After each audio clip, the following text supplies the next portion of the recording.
The Sharingan is often described as one of the most powerful abilities in the world of Naruto.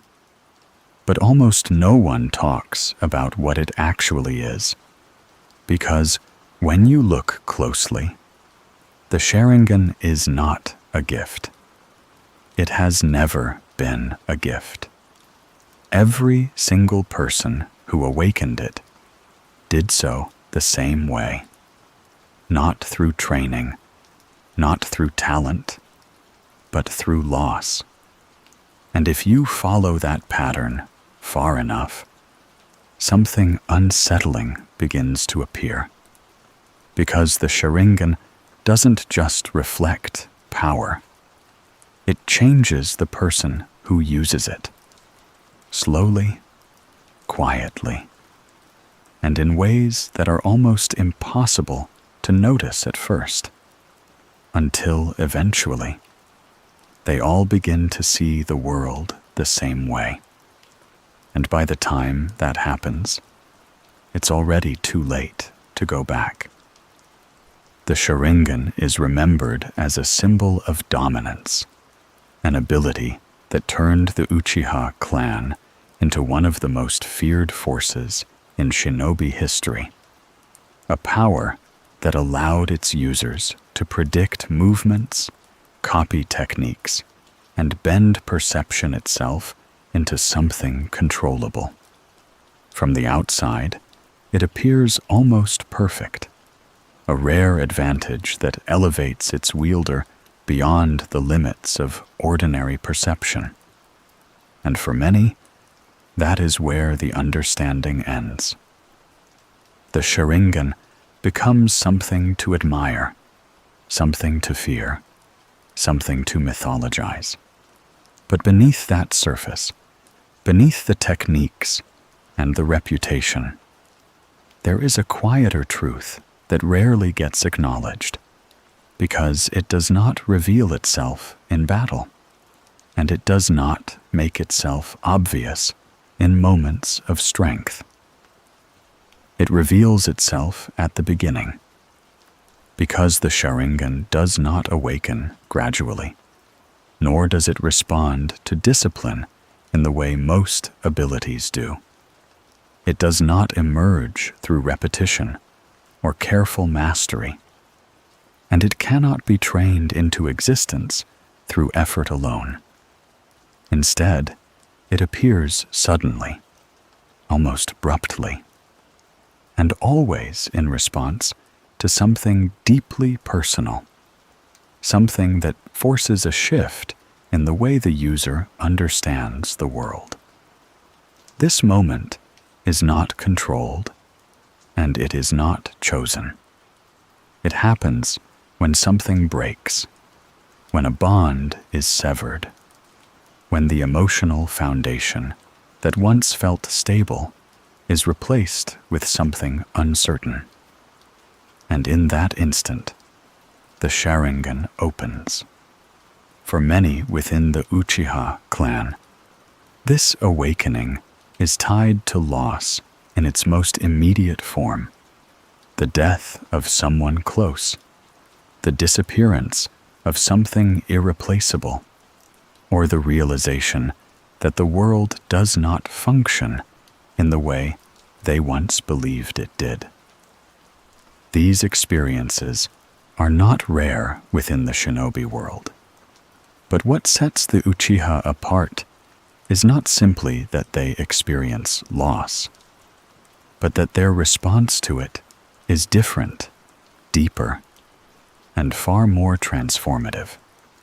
Where others may grieve and eventually move forward, the Uchiha internalize that loss in a way that reshapes their perception itself. And the Sharingan is the manifestation of that shift. In the moment it awakens, the world begins to change, not physically, but perceptually. Movements become clearer, patterns begin to reveal themselves, and the gap between intention and action starts to narrow, until it almost disappears. What once required instinct or reaction is now understood before it fully unfolds. And while this clarity might seem like an advantage, it introduces something else alongside it, something quieter and far more difficult to measure. Because when perception becomes more precise, more detailed, it also becomes more distant. The world is no longer experienced in broad, emotional terms, but in specific, observable patterns. And this subtle shift can begin to separate the user from the experiences that once felt immediate and personal. This is the part of the Sharingan that is rarely discussed, not because it is unimportant, but because it is not immediately visible.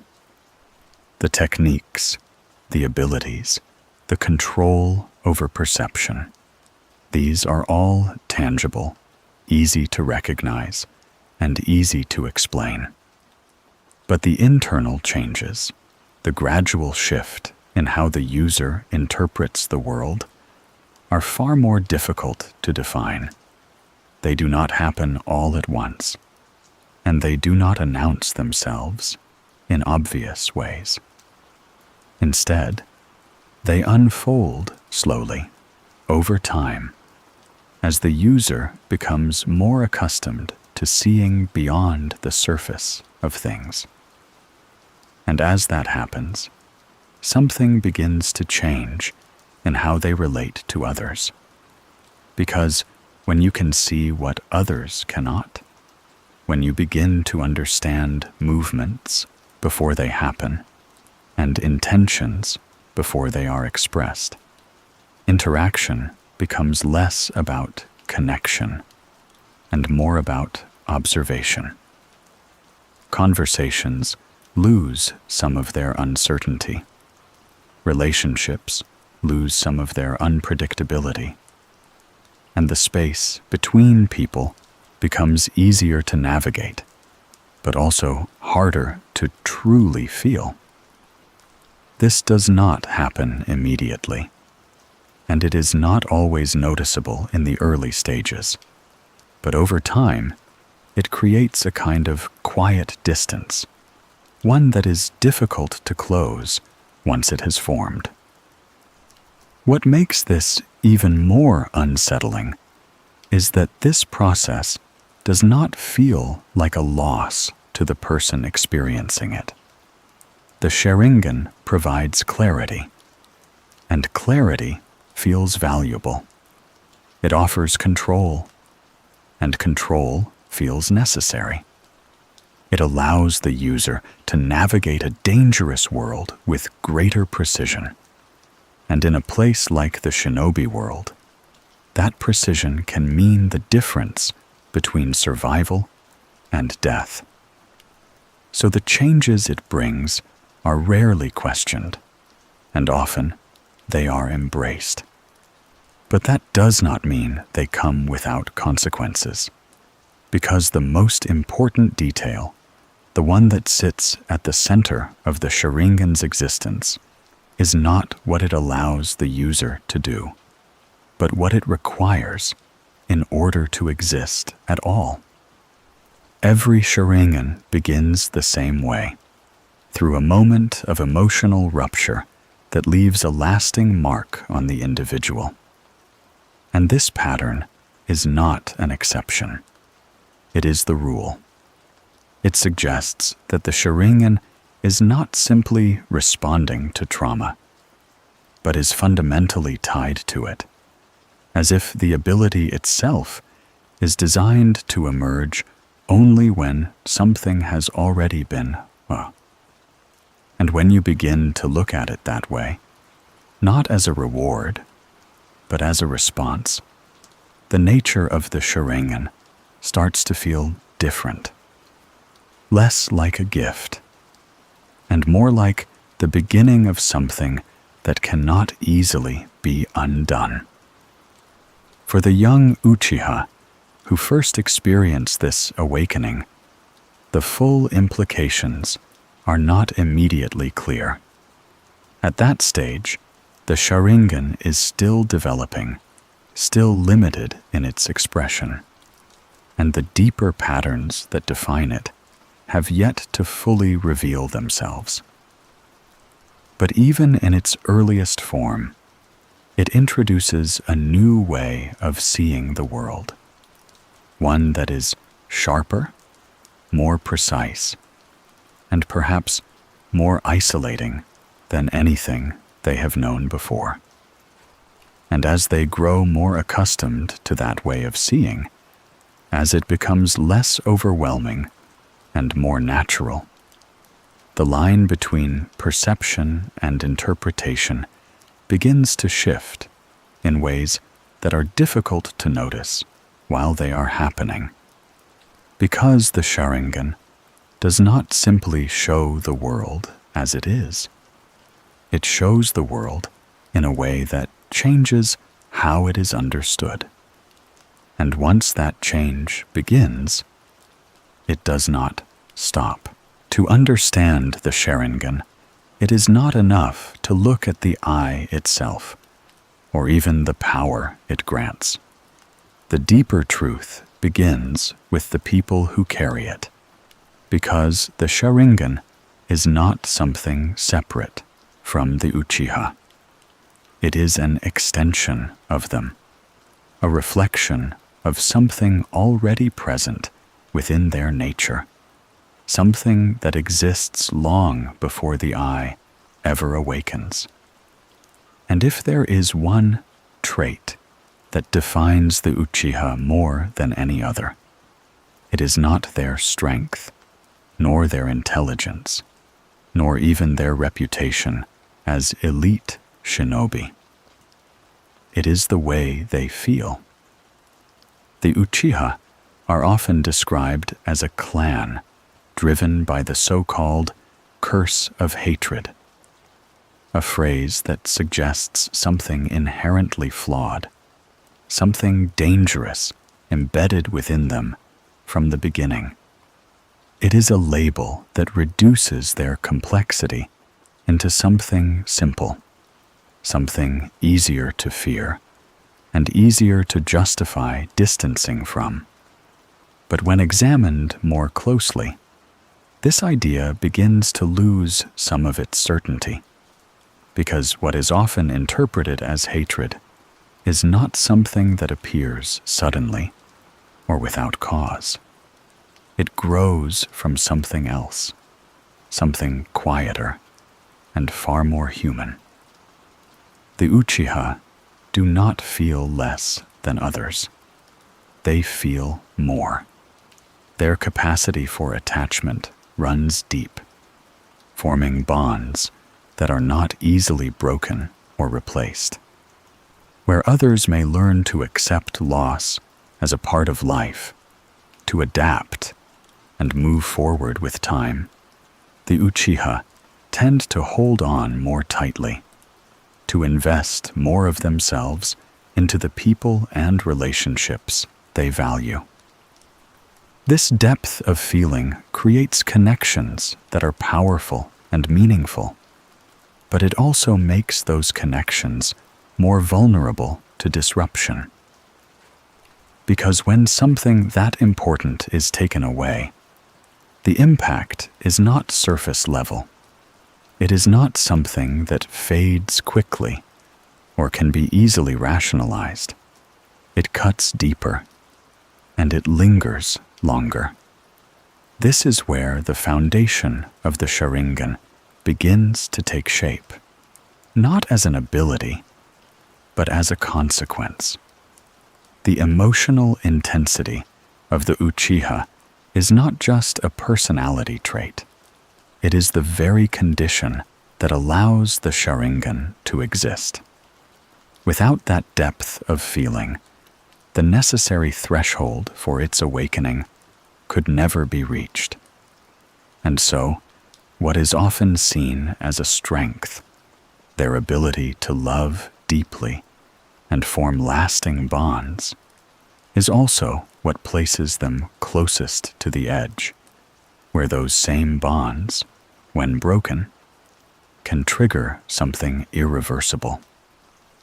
But the transition from love to what is called hatred is not as immediate or as simple as it is often portrayed.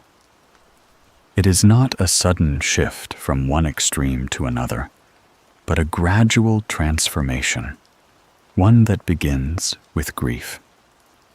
When an Uchiha experiences loss, the initial response is not anger, but something quieter, something more inward. There is confusion, a sense that something essential has been removed from their world, and an attempt to reconcile that absence with the reality they now face. For a time, this remains manageable, contained within the boundaries of normal emotional response. But because their attachments are so strong, because the bonds they form are so central to their identity, that grief does not remain static. It begins to evolve, shaped by the need to make sense of what has happened. Questions emerge, not just about the event itself, but about the world that allowed it to happen. Why did this occur? Could it have been prevented? Is there something fundamentally wrong with the system that made this loss possible?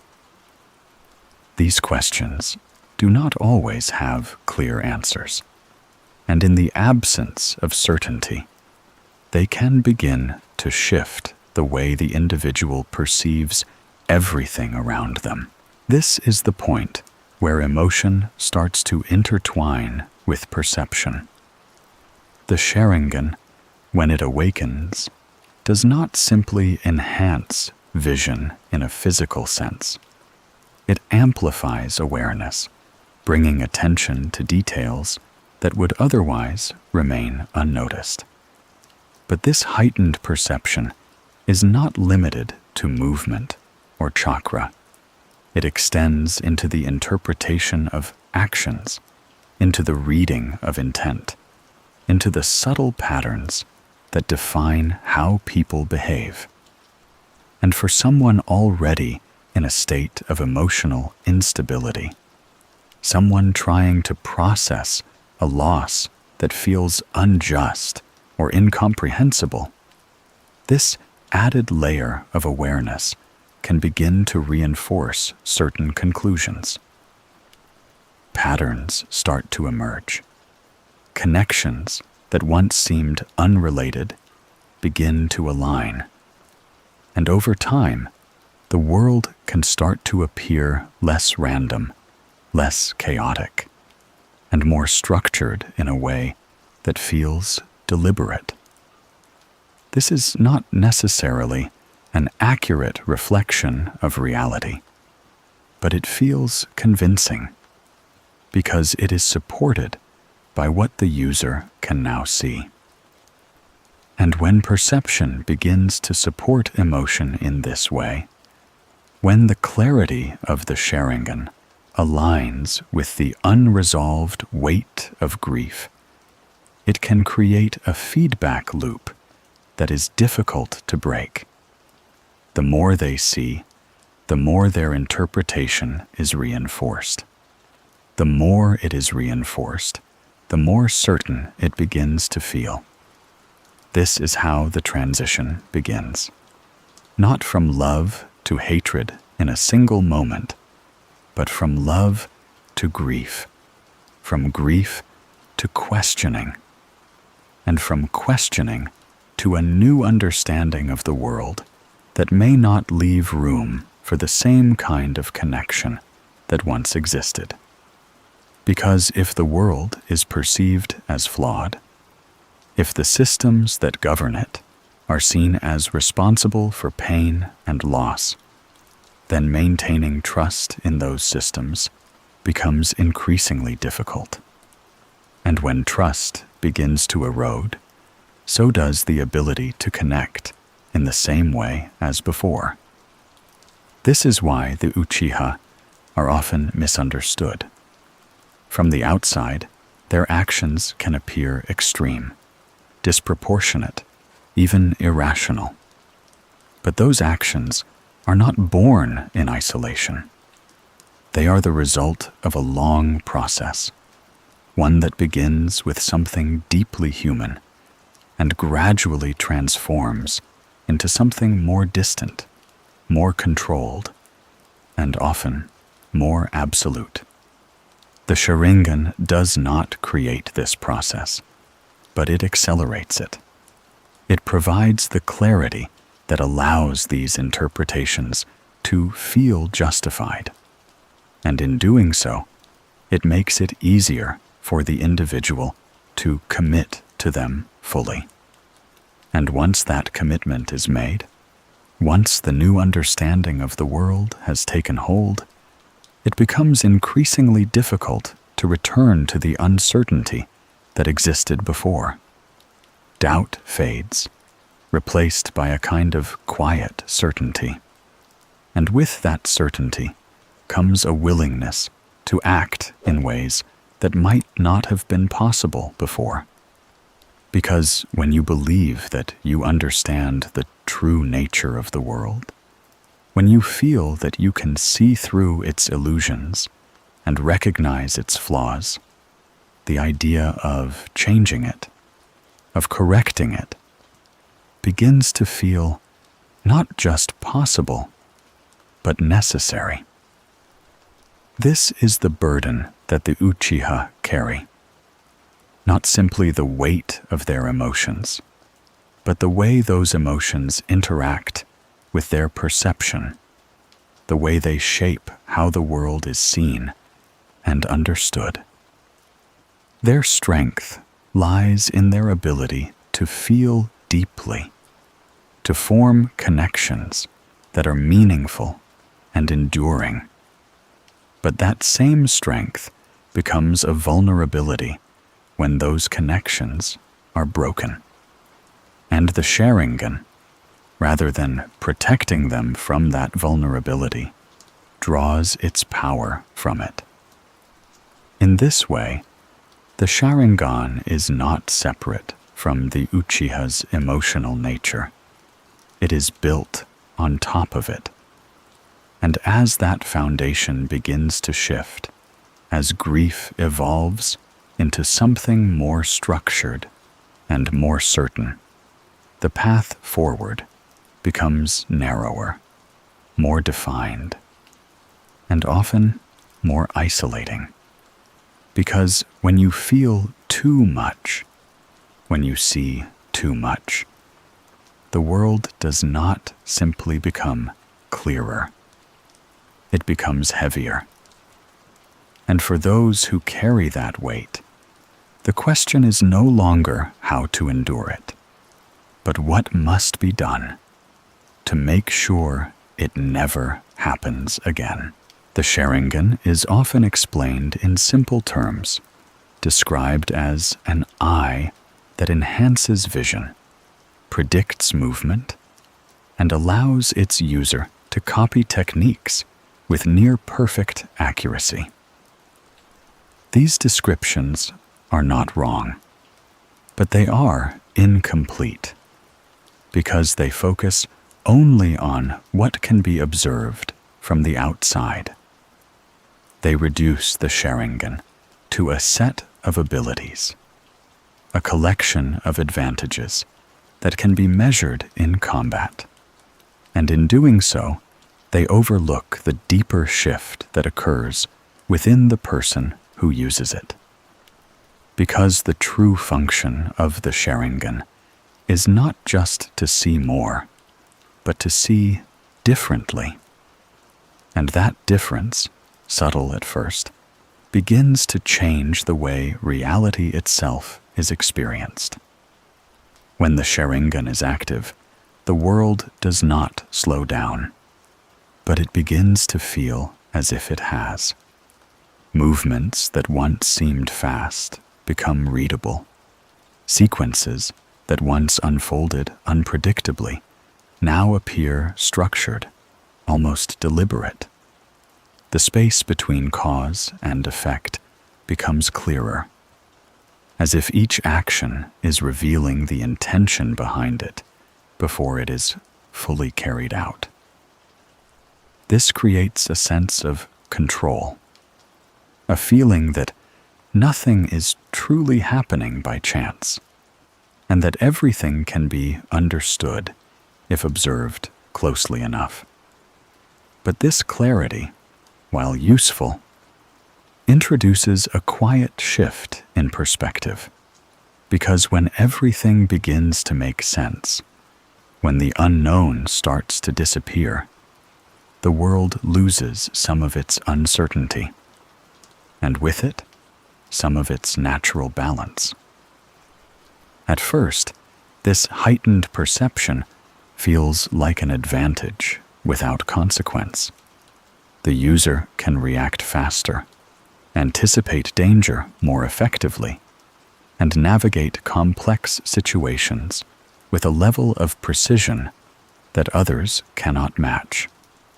In a world as dangerous as that of shinobi, this is more than valuable. It is often the difference between survival and failure.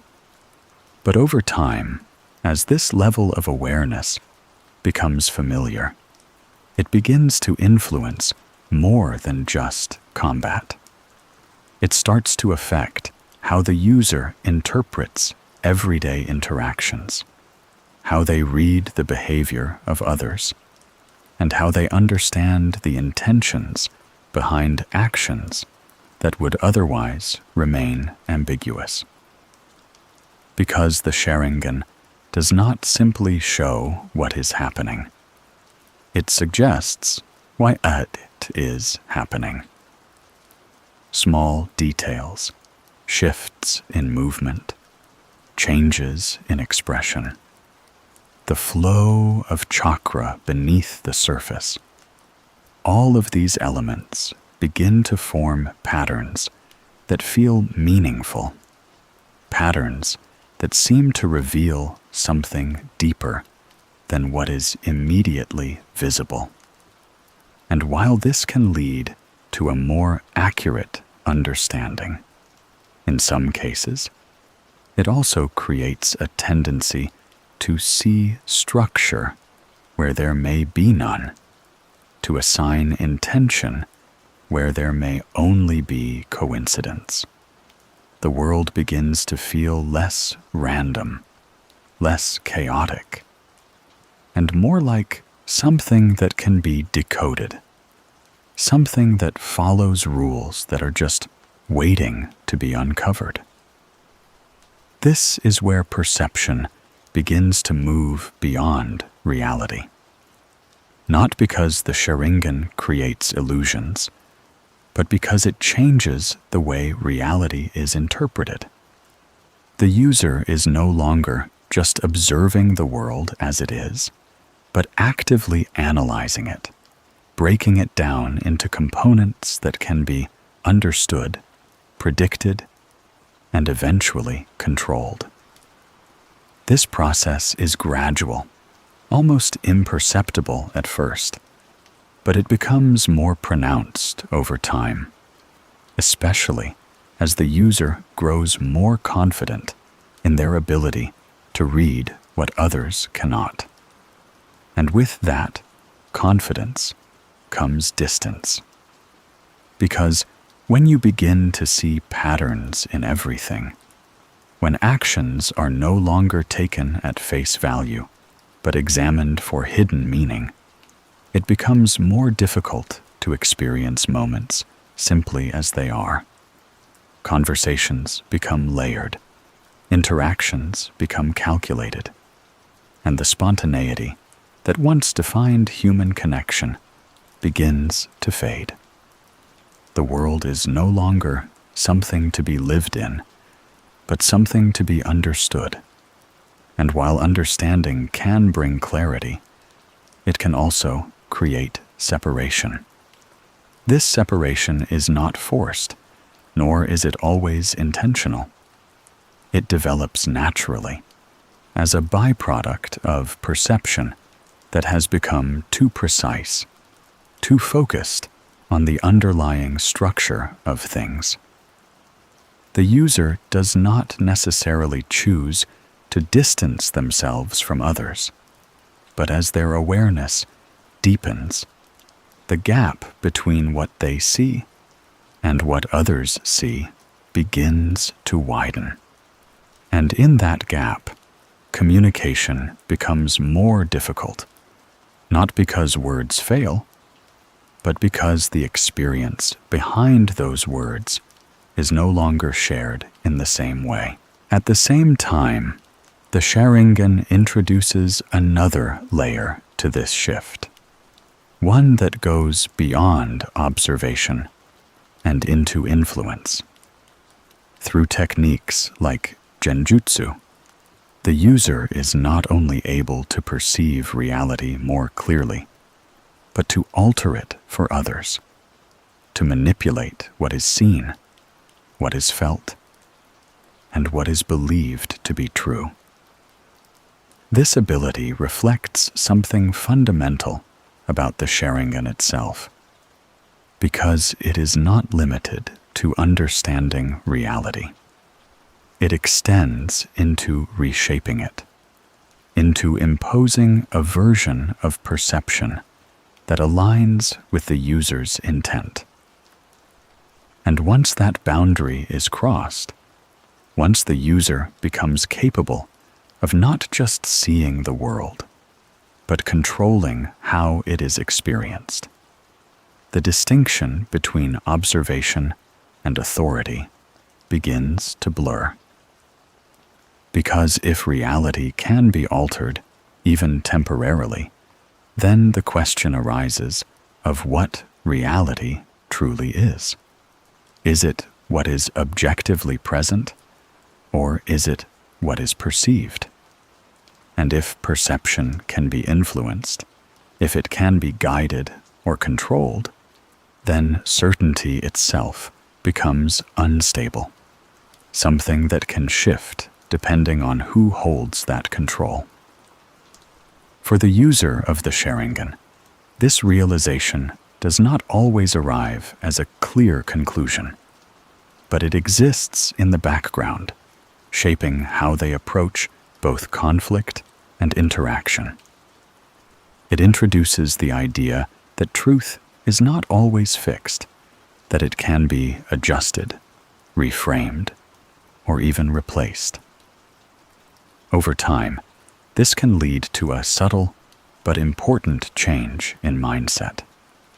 The user begins to rely less on shared understanding and more on personal interpretation. The world is no longer something that needs to be agreed upon, but something that can be defined through perception. And because their perception is more detailed, more precise, it begins to feel more valid, more trustworthy than that of others.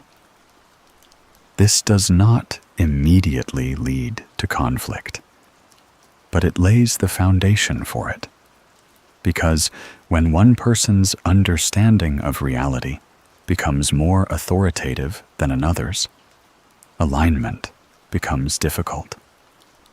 This is the quiet consequence of seeing too much.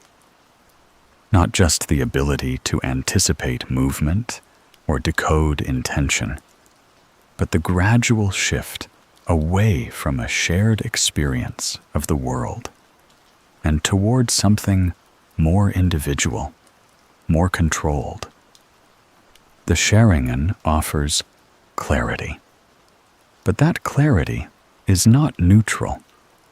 It shapes interpretation, and interpretation shapes belief, and belief, over time, shapes action.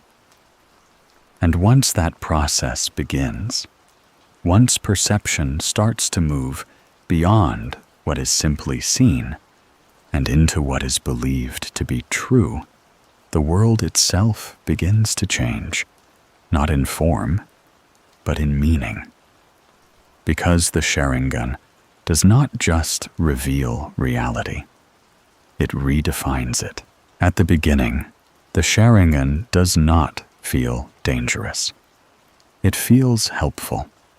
For those who awaken it, especially in its earliest stages, it appears to deepen understanding rather than distort it, allowing them to read movements more clearly, to anticipate actions before they unfold, and to respond with a level of precision that feels almost instinctive.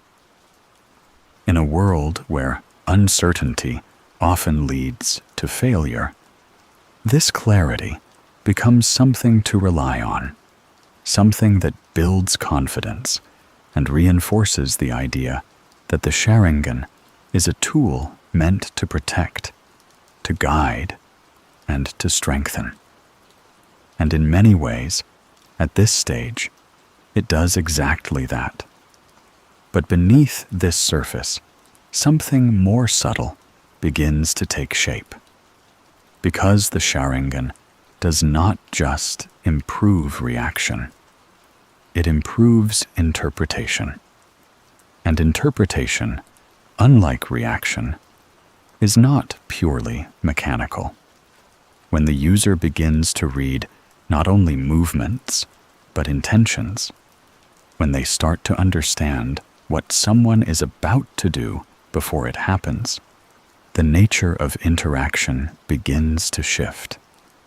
What was once a mutual exchange, shaped by uncertainty and response, becomes something more one-sided, something where one person holds a level of awareness the other does not. This imbalance is not immediately harmful, but it introduces a difference in perspective that gradually changes how the user approaches others. At first, this manifests as heightened empathy.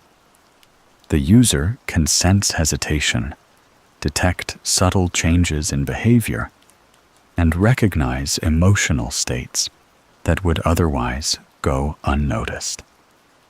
This can create a sense of connection, a feeling that they understand others more deeply than before.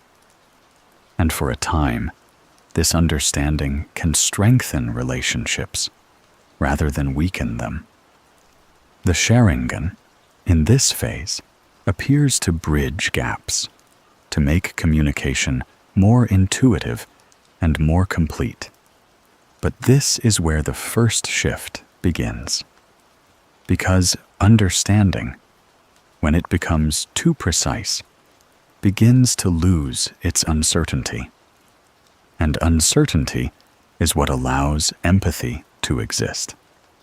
Empathy relies on not fully knowing, on interpreting and feeling alongside someone without complete clarity. It allows space for error, for assumption, for shared vulnerability. But when the Sharingan begins to remove that uncertainty, when it starts to replace interpretation with certainty, empathy slowly changes into something else. It becomes less about sharing in someone else's experience and more about identifying it, categorizing it, and responding to it with calculated accuracy. The difference is small at first, almost unnoticeable. But over time, it becomes more pronounced.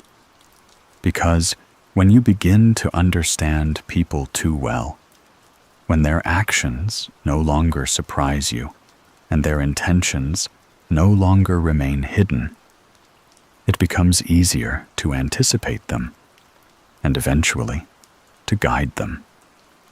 Conversations become predictable, outcomes become manageable, and interactions begin to follow patterns that can be influenced rather than simply experienced. And in that moment, the nature of connection begins to change. It becomes less about understanding and more about control. This transition is not something the user consciously chooses. It develops gradually as a natural extension of the Sharingan's capabilities. The ability to read movements leads to the ability to predict behavior, and prediction, when refined, leads to influence. Small adjustments in tone, timing, and response begin to shape outcomes in subtle ways. And while these changes may initially be used for practical purposes, to avoid conflict, to navigate difficult situations, or to gain an advantage in battle, they begin to extend into areas that were once governed by mutual understanding. And this is where genjutsu enters the picture. Genjutsu is often described as an illusion, a technique that allows the user to manipulate the perception of others, to create experiences that feel real, despite having no physical basis. But at its core, genjutsu is not separate from the Sharingan's natural function. It is an extension of it. Where the Sharingan begins by interpreting reality with greater clarity, genjutsu takes the next step, altering that reality for someone else. And the transition between these two states is not as large as it seems. Because once you can understand how someone perceives the world, once you can read the patterns of their behavior and anticipate their reactions, the ability to influence that perception becomes a logical progression. The line between observing and altering begins to blur, and what was once passive becomes active. The user is no longer just seeing the world more clearly. They are shaping how it is experienced. At first, this power is used with restraint. It is applied in controlled situations, often in combat, where the goal is to disorient or disable an opponent. In these moments, genjutsu feels like a tool, something no different from any other technique designed to gain an advantage. But unlike physical techniques, which act on the body, genjutsu acts on the mind, and the implications of that difference are not always immediately considered. Because when you alter someone's perception, even temporarily, you are not just changing what they see. You are changing what they believe is real. And once that boundary is crossed, once the user becomes comfortable with the idea that reality can be manipulated in this way, it begins to affect how they think about truth itself. The world is no longer something fixed, something that exists independently of perception. It becomes something flexible, something that can be adjusted, redefined, or replaced depending on the circumstances. This realization does not always lead to immediate change in behavior, but it plants something, a quiet understanding that perception can be controlled, that reality is not as stable as it once seemed, and that the difference between truth and illusion is not always as clear as it appears. And over time, as the user becomes more accustomed to this idea, it begins to influence their decisions in ways that are difficult to notice from the outside. Because when control becomes possible, even in small ways, it becomes difficult to ignore.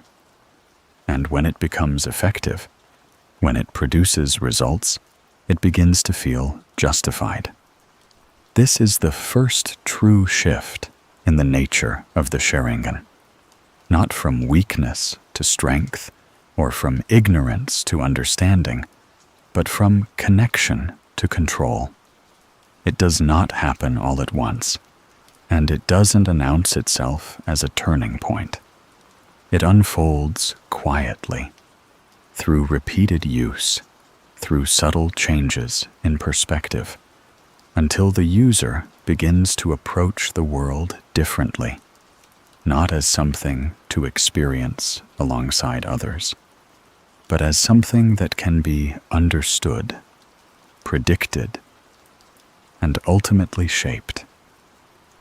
And once that way of thinking takes hold, once the idea of control becomes integrated into how the world is perceived, it becomes difficult to return to the uncertainty that once made connection possible, because uncertainty allows for trust. But control replaces it, and in that replacement, something is lost, not immediately, not completely, but enough to begin changing the path forward in a way that cannot easily be reversed. If the Sharingan begins with loss, then the Mangekyō Sharingan represents something deeper, something that goes beyond the initial fracture and into a space where loss is no longer just experienced, but internalized in a way that reshapes identity itself. It is often described as an evolution, a higher state of the Sharingan that grants abilities far beyond what the eye could previously achieve. And in a purely functional sense, that description is accurate. The Mangekyo introduces techniques that defy conventional limitations, abilities that seem almost disconnected from the physical world, and a level of control that elevates the user into something closer to an anomaly than a shinobi. But like the Sharingan before it, the true nature of the Mangekyo is not defined by what it does, but by what it requires. Because the Mangekyo does not awaken through effort, nor does it emerge simply as a result of time or experience. It is not something that can be pursued directly or achieved through intention. Instead, it appears under very specific conditions, conditions that mirror the original awakening of the Sharingan, but at a far greater intensity. Where the Sharingan is born from loss, the Mangekyo is born from a loss that cannot be reconciled, a loss that leaves no space for recovery, no path back to what existed before. It is tied to the death of someone deeply significant, someone whose absence cannot be replaced or rationalized. And it is this level of emotional impact that triggers the transformation. What makes this requirement so unsettling is not just its severity, but its consistency. Every Mangekyo Sharingan follows the same pattern. No exceptions. Different individuals, different circumstances, different personalities, and yet the same condition must be met. This suggests that the Mangekyo is not simply responding to grief, but is fundamentally structured around it, as if the ability itself is designed to emerge only when the individual has reached a certain emotional threshold, one that cannot be accessed through any other means. And once that threshold is crossed, the transformation is immediate, irreversible, and deeply tied to the experience that caused it. In that moment, the I changes, and with it, the way the world is perceived. The clarity provided by the Sharingan deepens, becoming more precise, more focused, and at the same time, more distorted. Because while the user gains access to new abilities, they also inherit the weight of the experience that awakened them. The Mangekyo does not separate power from emotion. It binds them together, ensuring that every use of that power carries with it a reminder of what was lost. This is what sets the Mangekyo apart. It is not just stronger, it is heavier. Each ability granted by the Mangekyo reflects something internal, something shaped by the user's own perception and emotional state. These are not neutral techniques, nor are they interchangeable between individuals. They are deeply personal, manifestations of how the user understands the world after their loss, and in many cases, they reveal more about the individual than any words or actions ever could. For some, this takes the form of overwhelming control, the ability to trap others in illusions so complete that time itself seems to bend, forcing them to experience something that feels infinite despite lasting only moments. For others, it manifests as destructive force, flames that cannot be extinguished, that continue to burn until their target is completely consumed. And in other cases, it appears as something more defensive, a structure that surrounds the user, protecting them from harm while separating them from everything around them. Each of these abilities serves a purpose, but beneath that purpose lies something else, a reflection. Because the Mangekyo does not create power from nothing. It draws from what is already there, from the emotions, the experiences, and the interpretations that define the individual at the moment of its awakening. And when that moment is defined by loss, by the sudden absence of something deeply meaningful, the resulting power cannot help but carry that influence within it. This is why the Mangekyo feels different from other abilities. It is not simply used. It is carried. Every activation is tied, in some way, to the memory of what was lost, even if that connection is not consciously acknowledged.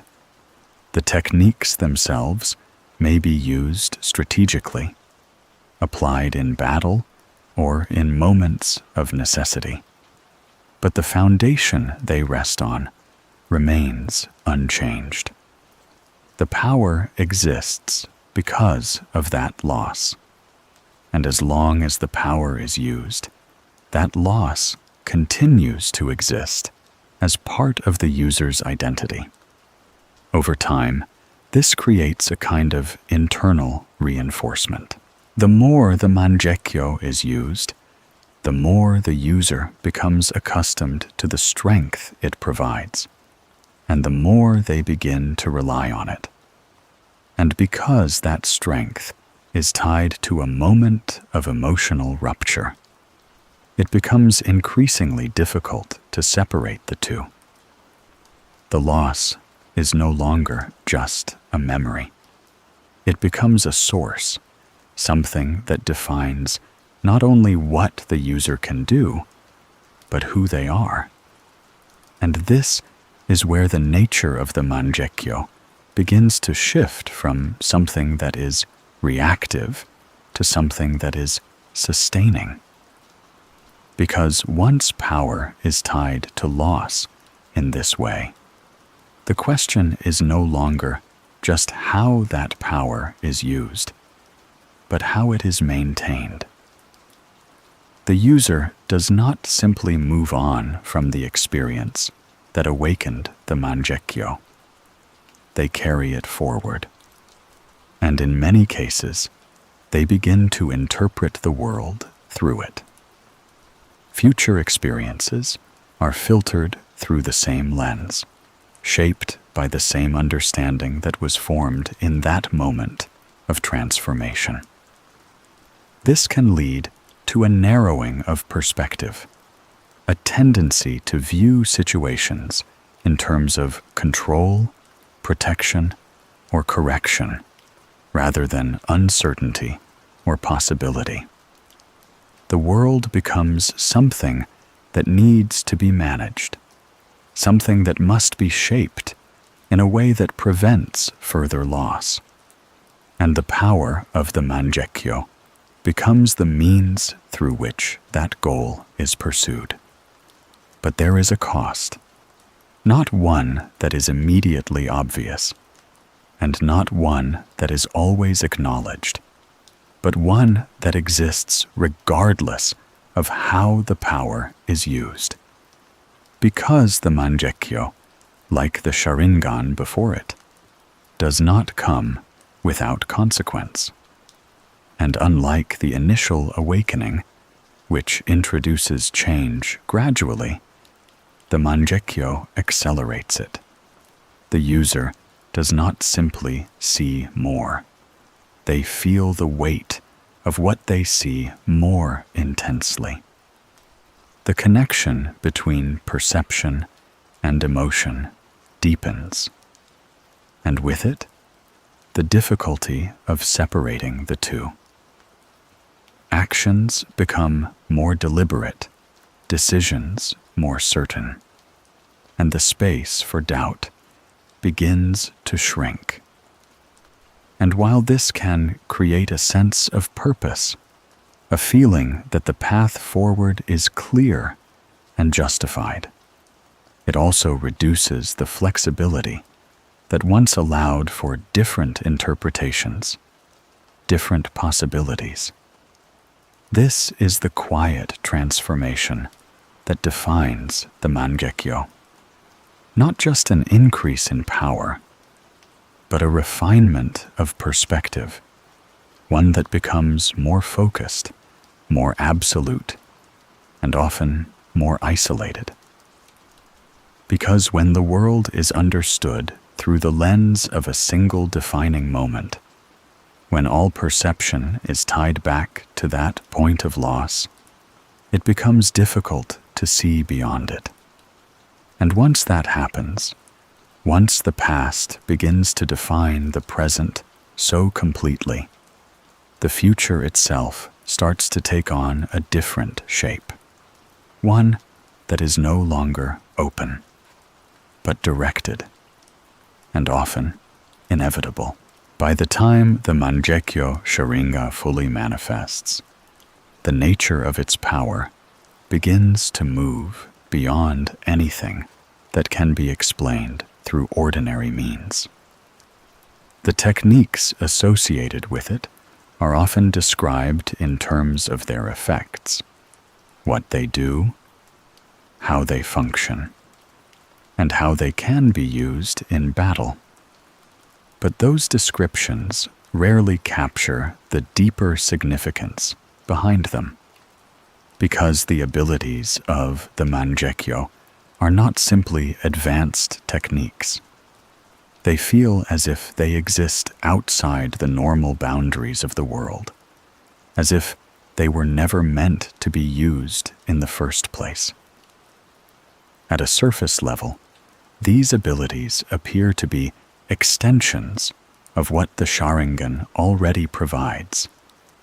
They offer greater control, greater precision, and greater impact, pushing the limits of perception and influence to their extremes. But when examined more closely, they begin to reveal something else, something that is difficult to ignore. These are not abilities that merely interact with reality. They alter it. Some of them affect time, stretching moments into something far longer than they should be, trapping the mind in experiences that feel endless despite lasting only seconds.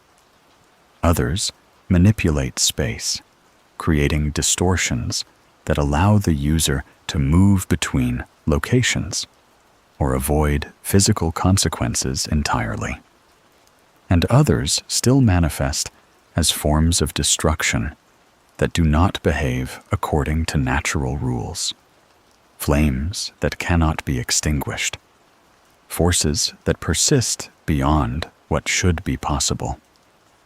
Each ability operates as if it is rewriting the conditions of the world itself, overriding the limits that everything else is bound by.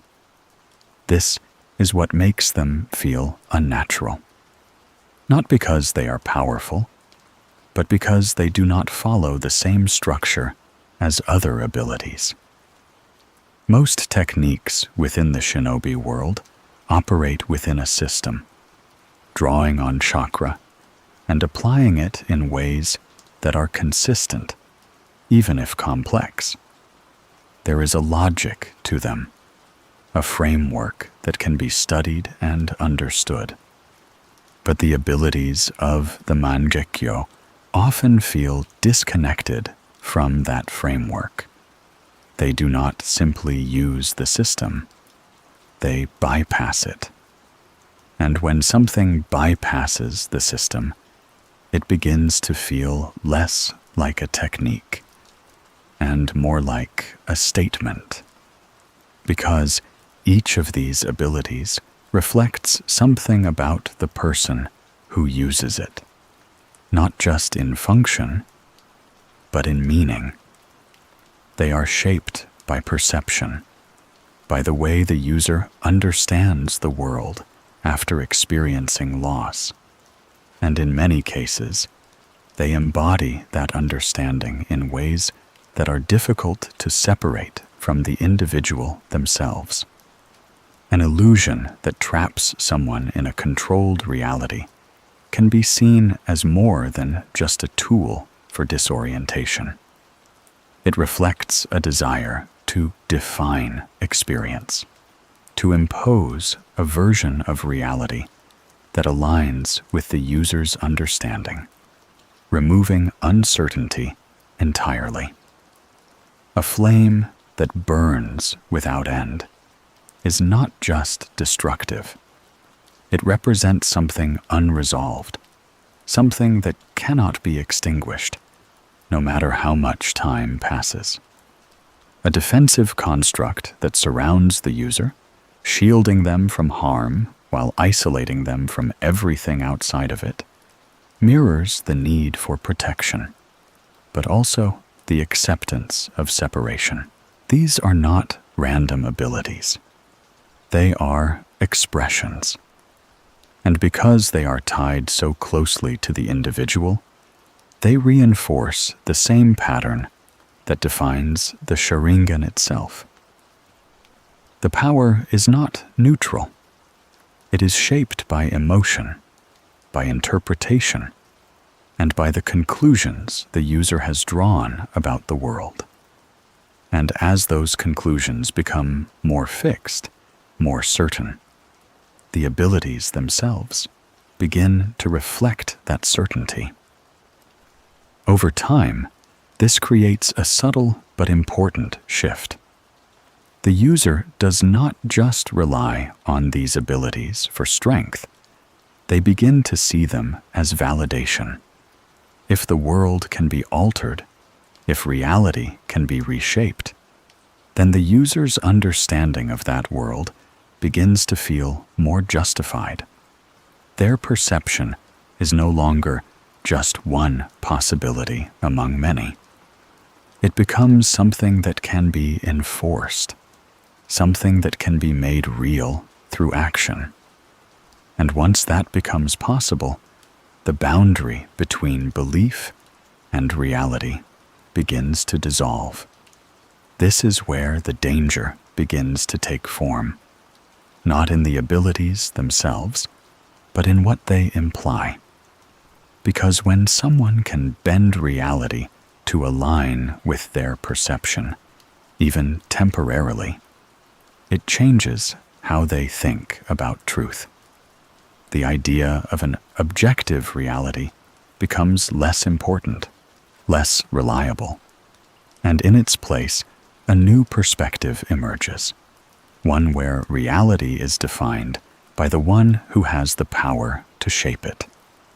At first, this may only appear in moments of conflict, in situations where control is necessary and outcomes must be secured.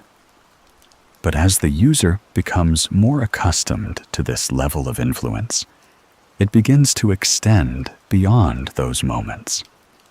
The ability to alter perception, to rewrite experience, to override limitations, becomes part of how they approach the world as a whole. And once that approach becomes normalized, once the idea of shaping reality is no longer seen as extraordinary, but expected, it becomes difficult to return to a perspective where reality is something shared, something that exists independently of control. Because the Mangekyo does not just grant power, it grants authority. And authority, when combined with certainty, rarely remains contained. It expands, gradually at first, then more completely, until the distinction between what is and what should be begins to blur. And when that line disappears, the world itself is no longer something to be understood. It becomes something to be corrected. At a certain point, the power of the Mangekyō Sharingan begins to reveal something that cannot be ignored, something that exists alongside its abilities, but is not immediately understood as part of them. It does not appear suddenly, nor does it announce itself as a consequence. Instead, it develops gradually, almost quietly, becoming noticeable only after repeated use, after the eye has been relied on again and again, until the changes it brings are no longer limited to perception alone. The user begins to lose their sight. At first, the signs are subtle, a slight blur at the edges of vision, a momentary delay in clarity, a feeling that something is not as sharp as it once was. These changes are easy to dismiss, especially when compared to the overwhelming advantages the Mangekyo provides. The abilities remain intact, the control remains precise, and the results continue to justify their use. In a world where hesitation can lead to failure, these early symptoms are often ignored, pushed aside in favor of maintaining strength. But they do not stop. With each use of the Mangekyo, the degradation continues, slowly at first, then more noticeably. The clarity that once defined the Sharingan begins to fade, replaced by something less reliable, something that requires more effort to maintain. And as this process continues, the contradiction becomes impossible to overlook. The very power that allows the user to see more than anyone else is also the thing that is taking their vision away. This is not simply a physical consequence. It is a reflection. Because the Sharingan, from the beginning, has always been tied to perception, not just what is seen, but how it is understood. And the Mangekyo, as an extension of that perception, carries that same principle forward, but with a cost that mirrors its function. The more the user relies on their ability to see beyond the surface of things, the more they begin to lose their ability to see at all. This creates a kind of imbalance, one that grows more pronounced over time. The user gains greater insight, greater control, greater influence over the world around them. But at the same time, they are losing the most basic form of perception, the simple ability to observe the world without distortion. The clarity they once had becomes something that must be maintained through effort, something that is no longer stable or guaranteed. And as that clarity fades, the reliance on the Mangekyo increases, creating a cycle that is difficult to break, because when the world begins to blur, the instinct is not to stop using the power that once made it clear. It is to use it more. This is where the cost of the Mangekyo becomes more than just a consequence. It becomes a dependency. The user is no longer simply choosing to use their abilities. They are relying on them to compensate for what is being lost. The eye that once enhanced their perception becomes the only way to maintain it, even as it continues to degrade. And in this cycle, the distinction between strength and weakness begins to disappear, replaced by something that feels necessary, something that cannot easily be abandoned. At the same time, this loss of sight carries a deeper meaning, one that extends beyond the physical. Because blindness, in this context, is not just about the inability to see. It is about the narrowing of perspective. As the user becomes more focused on their own understanding, more certain in their interpretation of the world, the space for alternative perspectives begins to shrink. Doubt fades, replaced by conviction. And with that conviction comes a kind of isolation. The user no longer needs to rely on others for understanding, because they believe they already possess it. Their vision, even as it fades physically, becomes more absolute in a conceptual sense. This is the paradox of the Mangekyo. The more it is used to see the world clearly, the less room there is for anything outside of that clarity. And when that happens, the world itself becomes smaller, not in size, but in possibility. Because when perspective narrows, when interpretation becomes fixed, the ability to consider alternatives begins to disappear. The user is no longer exploring different ways of understanding the world. They are reinforcing a single way, one that feels increasingly certain with each use of their power. And as that certainty grows, so does the distance between them and everyone else. Because others do not see what they see. Others do not understand what they understand. And when that gap becomes too wide, communication becomes difficult, not because of a lack of words, but because of a lack of shared perspective. The user begins to exist in a reality that feels more complete, more defined, but also more isolated, separated from the uncertainty that once allowed for connection.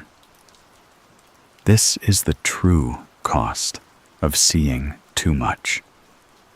Not just the loss of vision, but the loss of openness, the gradual closing of perspective that comes with believing that everything has already been understood. The Mangekyo does not just take away sight. It takes away the need to question, and in doing so, it removes the space where doubt, connection, and change can exist. And once that space is gone, once the world has been reduced to a single, unwavering interpretation, there is little left to challenge it. Only the certainty that it must be maintained, no matter the cost, even if, in the end, there is nothing left to see. When the Mangekyō Sharingan begins to fail, when its power starts to erode the very vision it once enhanced, there exists only one known way to preserve it. Not through rest, not through discipline, and not through restraint, but through replacement. The user must take the eyes of another, someone who shares the same blood, and in doing so, overwrite their own fading sight with something that can endure. This transformation is known as the eternal Mangekyō Sharingan, and it is often described as a solution, a way to stabilize power and eliminate the consequences that come with its use. But like everything tied to the Sharingan, the reality beneath that description is more complicated, because the act itself is not neutral. It is not simply a transfer of ability, nor is it a technical progression in the way other forms of growth might be. It requires something deeply personal, something that cannot be separated from the individual who provides it. The eyes that are taken once belonged to someone else, someone who lived, who saw the world in their own way, who experienced their own version of loss and understanding. And when those eyes are integrated into another, that history does not simply disappear. It becomes part of the user, layered onto their existing perception, creating something that is no longer entirely their own. This is where the nature of the eternal Mangekyo begins to shift from preservation to transformation. The user does not regain what they lost. They replace it. And in doing so, they become something that exists between identities, a fusion of perspectives that cannot be easily separated. Their vision is no longer singular.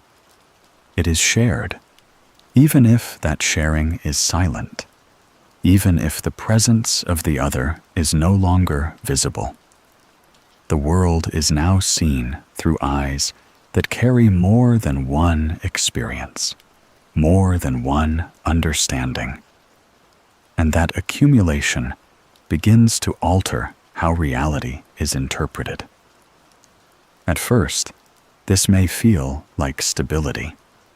The blindness fades, the clarity returns, and the abilities of the Mangekyo can be used without the same immediate consequences.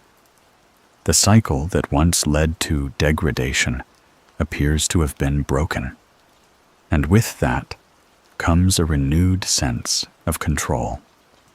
The user is no longer limited by the cost that once defined their power. They can act without hesitation, without the same awareness of consequence that once existed. But the absence of consequence does not mean the absence of cost, because something else has been introduced in its place. The act of taking another's eyes is not just a physical exchange. It is a redefinition of boundaries, a moment where the line between self and other is crossed in a way that cannot be undone. The user must accept that their vision, the way they perceive the world, is no longer entirely their own. And while this may not be consciously acknowledged, it exists beneath the surface, influencing perception in ways that are difficult to isolate. Over time, this can create a subtle detachment from identity. The user becomes less anchored to a single perspective, less tied to a singular way of understanding the world. Their vision is broader, more stable, but also less personal, less connected to the original experiences that once defined it. The loss that awakened the Mangekyo remains, but it is now layered with something else, something that complicates it, something that makes it harder to trace back to a single point of origin. And with that complexity comes a different kind of distance, not just from others, but from themselves.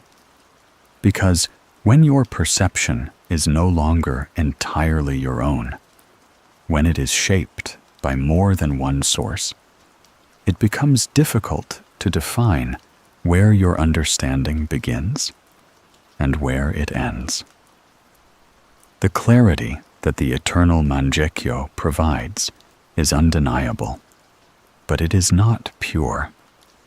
It is constructed, built from multiple perspectives that have been combined into something that functions as one.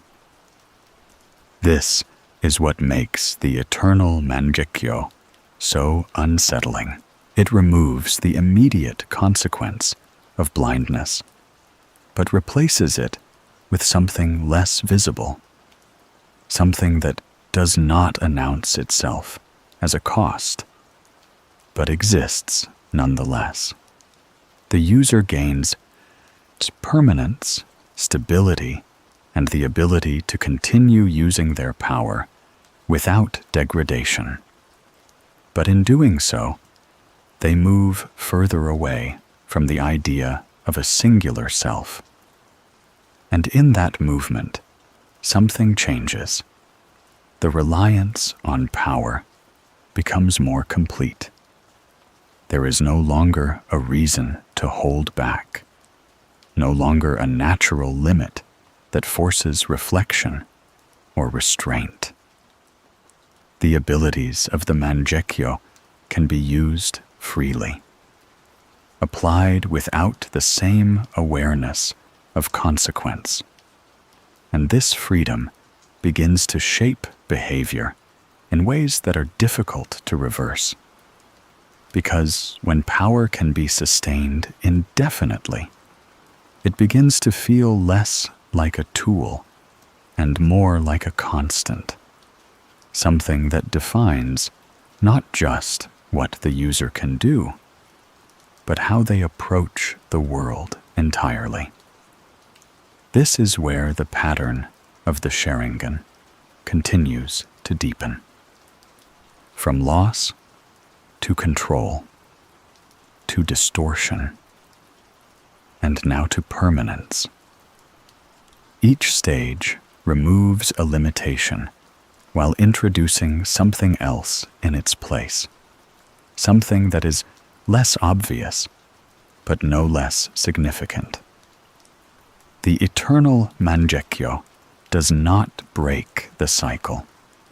It extends it, allowing the user to continue down the same path without interruption, without the forced pause that blindness once created. And without that pause, without that moment of limitation, there is nothing left to interrupt the progression, nothing left to slow it down. The user moves forward with clarity, with certainty, and with a vision that no longer fades. But that vision is no longer entirely theirs. And as that realization settles, whether consciously or not, it introduces a quiet question, one that does not need to be answered immediately, but remains present all the same. If your sight is no longer your own, then what exactly are you seeing? And perhaps, more importantly, whose understanding are you beginning to trust? Because once that line begins to blur, once identity and perception are no longer clearly aligned, the path forward becomes even more defined, even more certain, and even more difficult to escape. By the time the Sharingan reaches its most advanced forms, it is no longer just an individual ability. It becomes something that influences history itself, shaping decisions, conflicts, and entire eras in ways that are not always immediately visible. The power it grants does not exist in isolation, and neither do the people who wield it. Each user operates within a larger system, a world defined by conflict, hierarchy, and the constant tension between stability and control.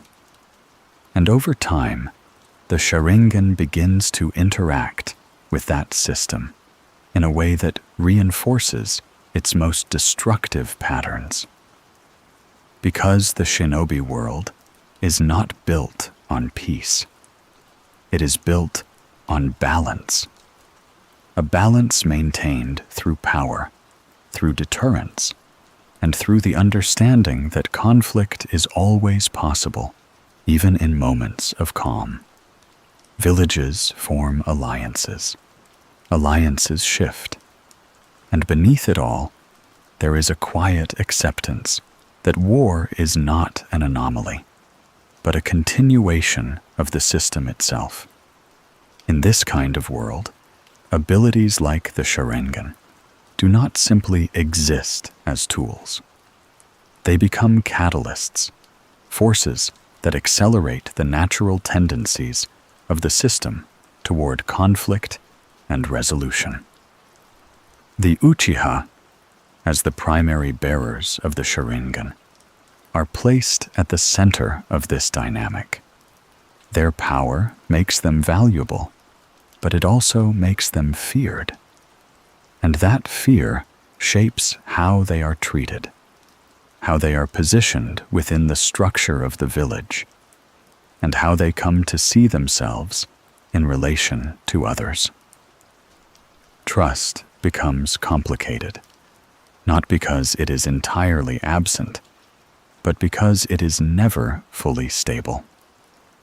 The presence of the Sharingan introduces uncertainty, a sense that the Uchiha possess something that cannot be fully controlled or understood by those around them. Over time, this uncertainty creates distance, not always openly, and not always intentionally, but consistently. The Uchiha are integrated into the system, given roles, responsibilities, and positions of authority. But there remains an underlying tension, a subtle separation that prevents full alignment.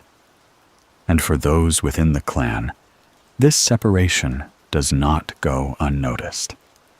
It becomes part of their experience, part of how they understand their place in the world, and part of what shapes their perception of the system they are meant to serve.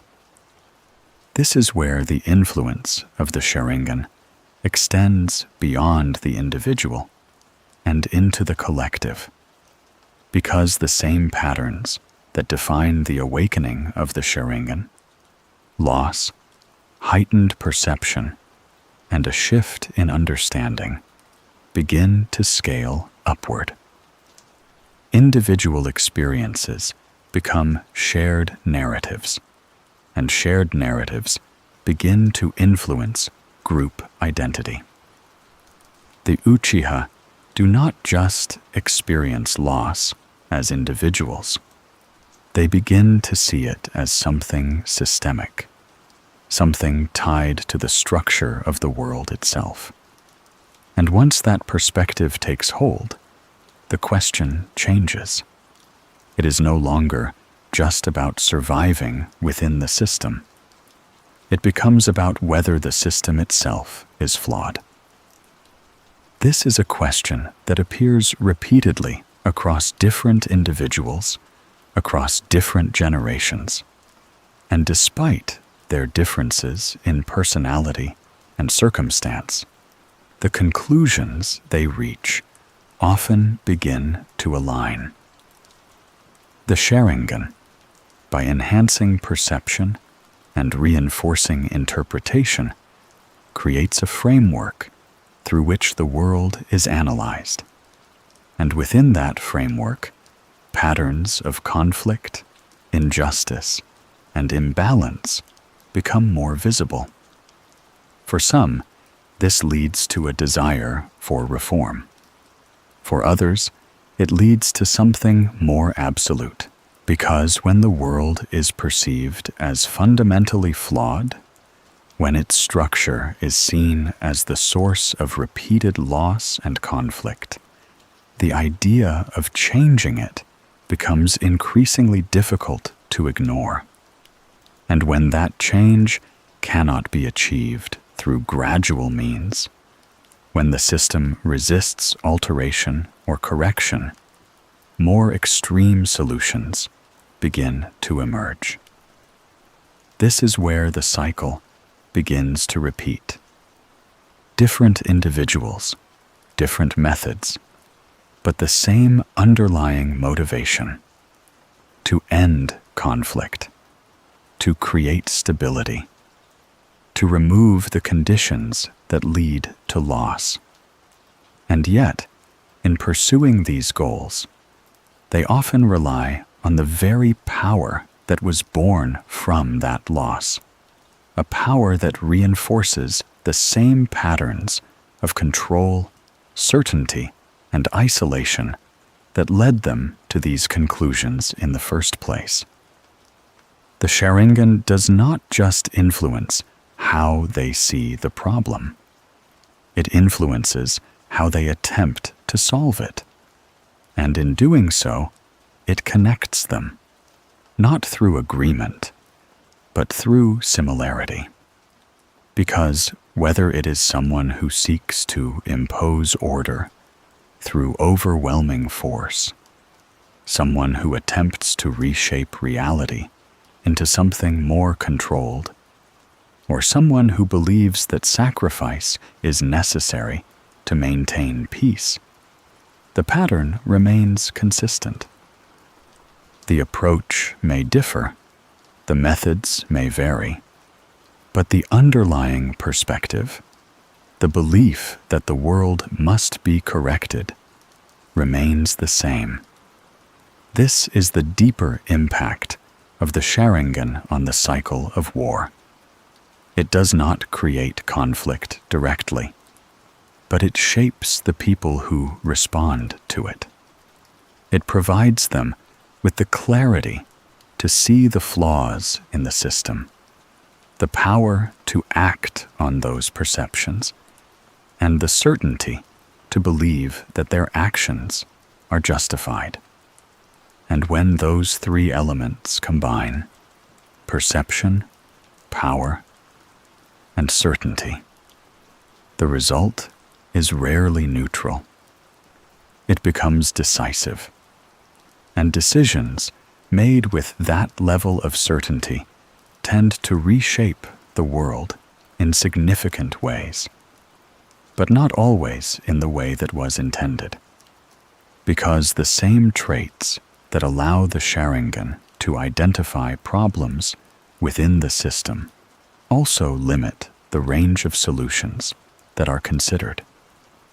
The narrowing of perspective, the increasing reliance on personal interpretation, and the growing distance from others all contribute to a process where solutions become more focused, more absolute, and often more disruptive.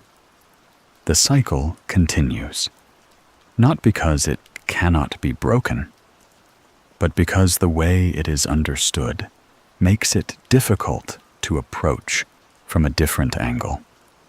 Each generation inherits not just the power of the Sharingan, but the perspective that comes with it. And as that perspective is reinforced over time through repeated patterns of loss, interpretation, and response, it becomes something that feels consistent, something that feels inevitable. War is not just an event. It becomes an outcome, one that is approached differently by each individual, but arrived at through a similar path. And within that path, the Sharingan remains constant, not as the cause of the conflict, but as the lens through which it is understood. And as long as that lens remains unchanged, as long as the patterns it reinforces continue to shape perception, the cycle does not truly end. It only evolves, taking on new forms, new justifications, and new interpretations, but always returning to the same question, not whether the world can be changed, but how far someone is willing to go to change it. At the far end of the Sharingan's evolution, beyond perception, beyond control, and beyond even the permanence of the eternal Mangekyo, there exists an idea that no longer seeks to navigate the world as it is, but to replace it entirely. This idea does not emerge suddenly, nor does it belong to a single individual. It is the natural conclusion of a process that has been unfolding from the very beginning, shaped by loss, refined by perception, and reinforced by the growing belief that the world, in its current form, cannot be allowed to continue as it is. Because if the world is flawed, if it is structured in a way that repeatedly produces conflict, suffering, and loss, then the question eventually becomes whether it can be fixed at all. And when that question is asked often enough, when it is considered from a perspective that sees patterns clearly and feels their weight deeply, the answer begins to shift. It is no longer about improving the world, or adjusting its systems, or finding balance within its existing structure. It becomes about escaping it. This is where the concept of the infinite Tsukuyomi takes form, not just as a technique, but as an ideology. It is often described as the ultimate genjutsu, an illusion cast over the entire world, trapping every individual within a reality of their own design. a place where their deepest desires are fulfilled and their greatest fears are removed. From a distance, it appears almost peaceful, a solution that eliminates conflict by removing the conditions that create it. No more war, no more loss, no more uncertainty. But this peace comes at a cost that is not immediately visible, because the infinite Tsukuyomi does not resolve reality. It replaces it, and in doing so, it raises a question that sits at the center of everything the Sharingan represents. What is more important, truth or comfort? For those who pursue this path, the answer becomes clear over time, shaped by the same experiences that awakened their power in the first place. Loss is not something that can be undone, but it is something that can be avoided, at least within an illusion. Pain can be removed, conflict can be erased, and the unpredictability of the world can be replaced with something stable, something controlled. And from this perspective, the infinite Tsukuyomi begins to feel less like an extreme measure and more like a necessary one. Because if the real world cannot be fixed, then perhaps it no longer needs to exist. This is the final extension of the Sharingan's influence. It begins with the ability to see more clearly, to understand the patterns that define the world. And then it moves into the ability to control those patterns, to influence perception and reshape experience. But eventually, it reaches a point where control is no longer enough, where the limitations of reality itself become the problem. And at that point, the only remaining solution is to remove those limitations entirely. The infinite Tsukuyomi represents that solution, not a correction of reality, but an escape from it.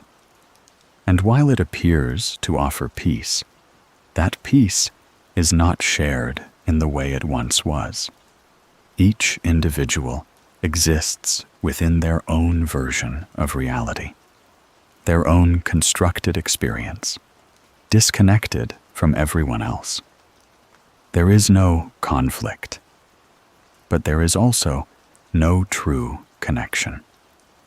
The world continues, but only as an illusion, a collection of isolated experiences that no longer interact in any meaningful way. This is where the idea of peace begins to change, because peace, in its natural form, is not the absence of conflict, but the presence of understanding.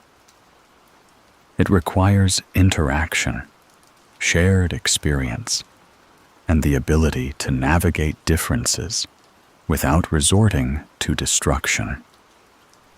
But the infinite Tsukuyomi removes all of that. It does not allow for disagreement, because it does not allow for interaction. It does not require understanding, because it replaces reality with something that does not need to be understood. It creates a world where everything is resolved by removing the need for anything to be real. And in that sense, it is not truly peace. It is silence, a complete and permanent stillness where nothing changes, nothing evolves, and nothing challenges the perception that has been imposed. The problems of the world are not solved. They are simply hidden, replaced by something that feels better, something that removes discomfort without addressing its cause. This is why the infinite Tsukuyomi feels like the natural conclusion of the Sharingan. Because the Sharingan, from the beginning, has been about perception, about seeing the world differently, about understanding it in a way that others cannot. And when that understanding leads to the belief that the world is fundamentally flawed, that it cannot be corrected through normal means, the next step is not to work within it. It is to replace it with something else, something more controlled, something more certain, something that aligns completely with the user's understanding of what the world should be. But in doing so, something essential is lost. Not just reality, but the possibility of change. Because an illusion, no matter how perfect, cannot grow. It cannot adapt, it cannot evolve, and it cannot produce anything new. It is fixed, unchanging, and entirely dependent on the perception that created it. And once that perception becomes absolute, once it defines everything that exists within that constructed world, there is no longer any space for anything outside of it. No uncertainty, no disagreement, no growth. Only the continuation of a reality that feels complete, because it no longer allows anything to challenge it. And for those within it, that may feel like peace. But for those who understand what has been lost, what has been replaced, and what can no longer be reached, it becomes something else entirely. Not a solution, but an ending. One that does not come with destruction or collapse, but with a quiet, almost imperceptible shift from a world that struggles to exist to one that no longer truly does. By the time the Sharingan has fully shaped the person who carries it, something begins to stand out, not in a single moment, but as a pattern that becomes clearer the longer it is observed. No matter how different their paths may seem at the beginning, no matter their intentions, their personalities, or the circumstances that define their lives, those who awaken and continue to develop the Sharingan tend to arrive at a similar place in the end. They become alone. This is not always immediate, and it is not always visible from the outside. Many of them begin surrounded by others, connected through bonds that are meaningful and real, relationships that form the foundation of their identity. These connections are not weak or temporary. In many cases, they are stronger than most, built on trust, shared experience, and a depth of feeling that defines the Uchiha more than anything else. But over time, as the Sharingan continues to evolve, as perception sharpens and certainty begins to take hold, something within those relationships begins to change. Not because they are broken in a single moment, but because they are slowly outgrown. The first shift is subtle, almost imperceptible.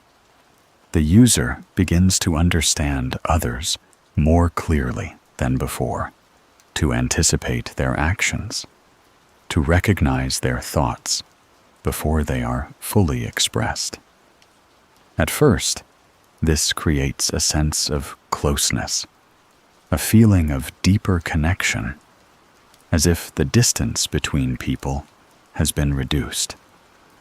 But as that understanding becomes more complete, more precise, the nature of that connection begins to change, because connection depends on shared experience.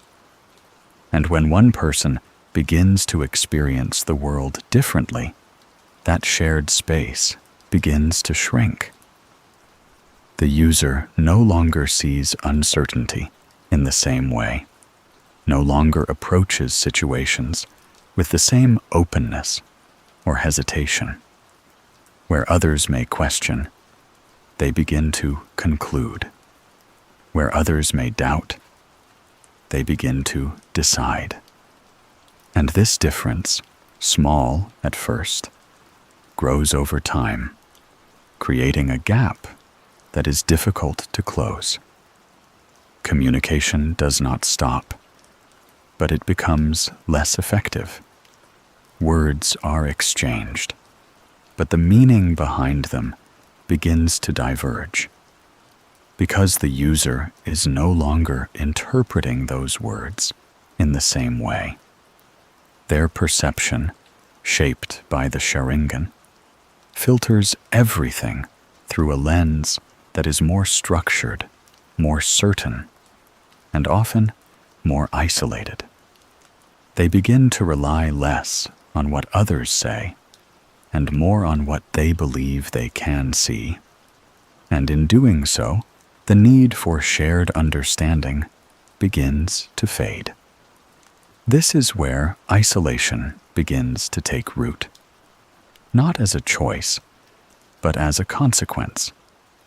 The user does not necessarily seek to distance themselves from others, but as their perception becomes more refined, as their understanding becomes more absolute, the space for mutual connection begins to narrow. Others cannot see what they see. Others cannot fully understand the patterns they have come to recognize. And over time, this creates a sense that communication is no longer necessary in the same way. Because if you already understand the outcome, then what is left to discuss? This is not arrogance, at least not in its initial form. It is certainty, a quiet belief that the world has been understood, that its patterns have been revealed, and that the path forward is clear. And while this certainty can provide direction, it also removes something essential, something that once allowed for connection, for collaboration, and for the possibility of being influenced by others. Doubt. Without doubt, there is no need to listen. Without uncertainty, there is no reason to question. And without questioning, the perspectives of others begin to lose their relevance. This is the point where isolation becomes more complete. The user is no longer simply different. They are separate. Their understanding of the world exists on a different level, one that feels more complete, more accurate, but also more closed. Others become difficult to relate to, not because they are incapable, but because they operate within a framework that no longer aligns with the user's perception. And in that separation, something else begins to emerge, a sense of responsibility. Because when someone believes they understand the world more clearly than others, when they feel that they can see the patterns that others cannot, it becomes difficult to ignore the implications of that understanding. If the world is flawed, if its structure leads to repeated cycles of loss and conflict, then simply observing those patterns is no longer enough. Action becomes necessary. And when that action is taken from a place of certainty, without the balance of doubt or the influence of others, it tends to move in a single direction, one that is shaped entirely by the user's perception of what is right. This is why so many who carry the Sharingan begin to act alone, not because they reject others, but because others no longer fit within the framework they have constructed. Collaboration requires shared understanding, and when that understanding no longer exists, the process becomes inefficient, unpredictable, and ultimately unnecessary. So they move forward alone, guided by their own perception, supported by their own certainty, and driven by the belief that what they are doing is not only justified, but required. This is the final stage of the Sharingan's influence on the individual, not just the enhancement of perception or the development of power, but the gradual removal of everything that once connected them to others. The bonds that once defined them are replaced by a singular perspective, one that feels complete, but leaves no room for anything outside of it. And in that state, isolation is no longer something that happens to them. It becomes something they carry, quietly, completely, and often without realizing that it was never just a consequence of the world around them, but something that had been forming from the very beginning, the moment they first began to see differently. And once that separation is complete, once the distance between them and everyone else can no longer be closed, there is only one thing left to rely on: their own understanding, their own perception, and the path that it leads them down, no matter where it ends. By the end of this pattern, when every stage has unfolded and every consequence has revealed itself, the Sharingan no longer appears as a simple ability, or even as a progression of power. It becomes something else entirely, something that cannot be understood by looking at any single part in isolation, because the truth of the Sharingan is not found in what it does at its strongest, but in what it consistently leads to over time.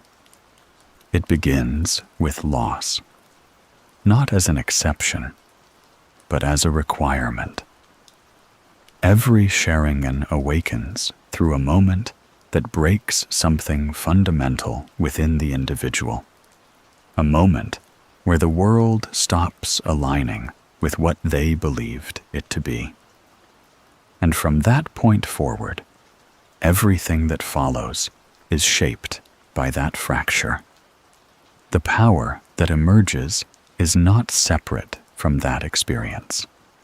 It is built on it, dependent on it, and in many ways, inseparable from it. From there, perception begins to change. The user starts to see more, to understand more, to recognize patterns that others cannot. At first, this feels like clarity, like an advantage that allows them to navigate the world more effectively. But as that clarity deepens, it begins to reshape how reality itself is interpreted. The world becomes less uncertain, less ambiguous, and more structured in a way that feels increasingly deliberate. And with that structure comes certainty. The user begins to trust their perception above all else, to rely on it as the primary source of understanding. Doubt fades, replaced by a growing sense that the world has been revealed in its true form.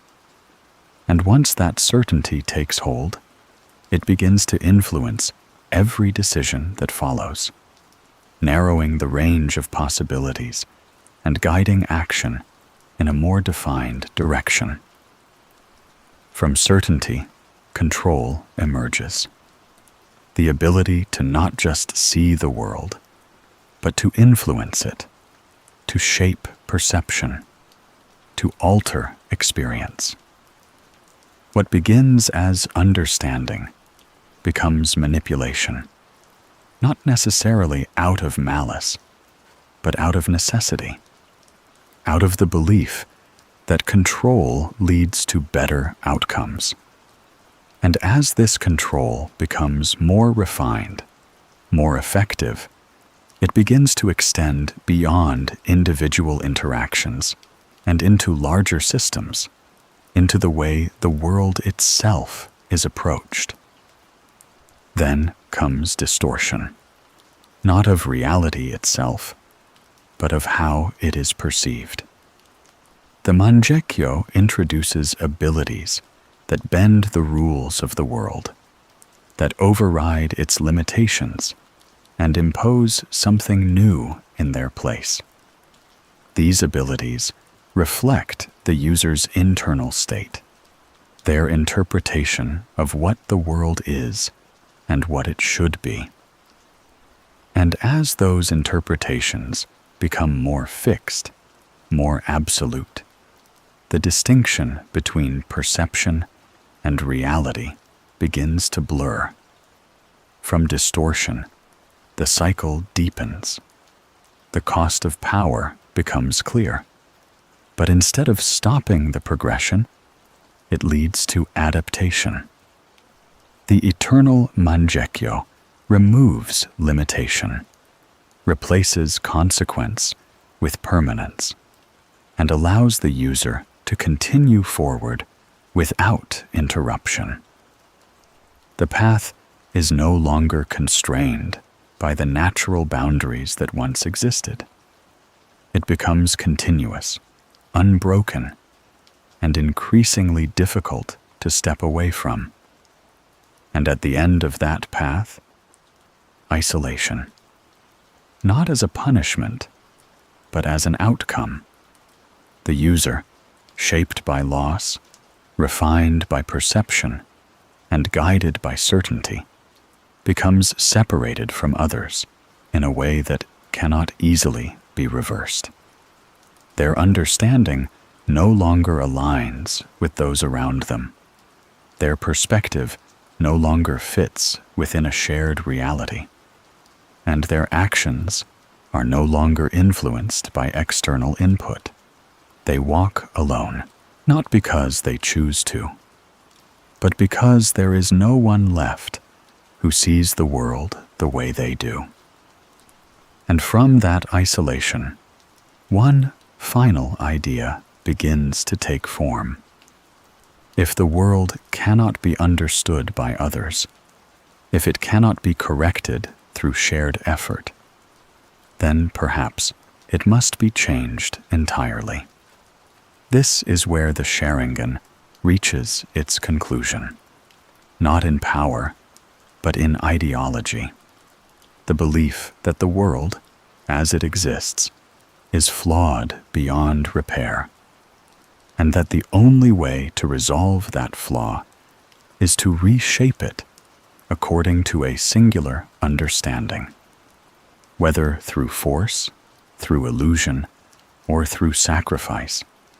The goal becomes the same: to create a world where loss no longer exists, where conflict is no longer possible, and where the uncertainty that once caused so much pain is finally removed.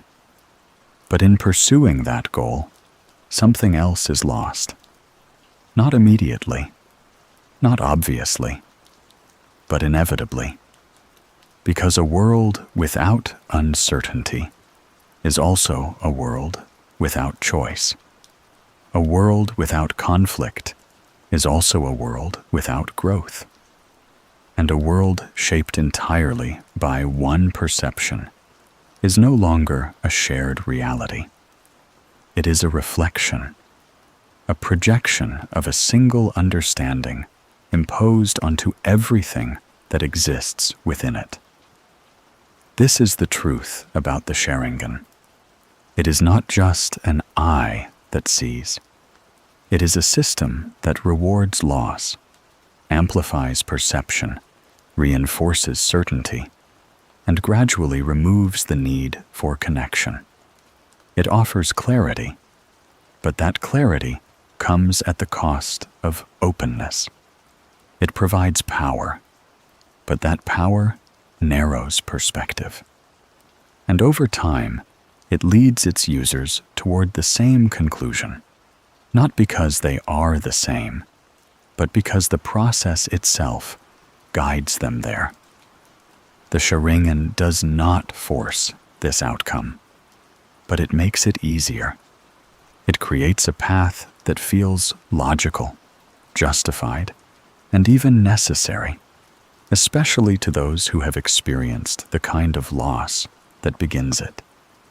And once that path is taken, once perception begins to shift and certainty begins to grow, it becomes increasingly difficult to step away from it, because everything along the way reinforces it.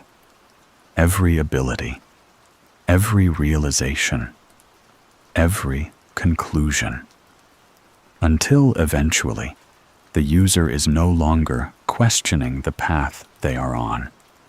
They are following it, quietly, completely, and often without realizing that the destination was never something they chose, but something they were led toward from the very beginning.